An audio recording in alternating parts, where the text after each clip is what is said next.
If you're watching Western media coverage of the Iran-Israel crisis, you might be witnessing a rather upside-down, topsy-turvy, bizarro view of the world, of reality. You're not being told everything. You're being given skewed perceptions. For example, if you're watching Western media coverage, you might come away with the impression that Iran attacked Israel out of the blue and Israel is responding, when it's the other way around. We all saw on Thursday night that it was Israel that launched an illegal act of aggression against Iran. Iran is the victim here, Israel is the aggressor, but in the Western media coverage, Israel is the victim always. Some other points you may miss while watching Western media coverage: for example, Iran doesn't have nuclear weapons. Israel does. Iran is a signatory to the Nuclear Non-Proliferation Treaty, the NPT. Israel isn't. Iran has allowed IAEA inspectors into its country. Israel doesn't. It's a nuclear double standard that I raised with former Israeli Deputy Foreign Minister Danny Ayalon a few years back on my Al Jazeera English show Head to Head, in a clip that's recently gone viral again. How many nuclear weapons does Israel have? Because experts say it's anywhere between 80 and 400.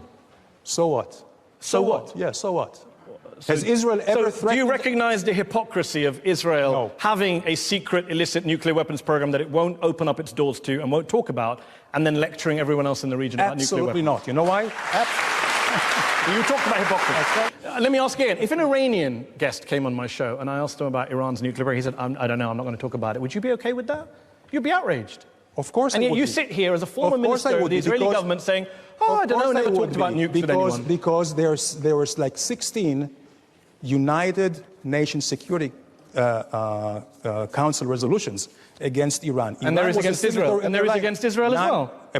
About your nuclear program? No. Yes, there is. UN Resolution 487. Let me read it to you. The UN Security Council in 1981 says, calls upon Israel urgently to place its nuclear facilities under the safeguards of the IAEA. Why haven't you done that? Because... There you have it, the nuclear double standard. Israel violates multiple UN Security Council resolutions when it comes to its own stockpile of nuclear weapons. And yet Western media interviewers, who have multiple Israelis on air all the time, never really ask about this, never really ask about Israel's nukes. Why? I get why Israel wants to maintain its policy of nuclear ambiguity, of not confirming or denying that it has nukes.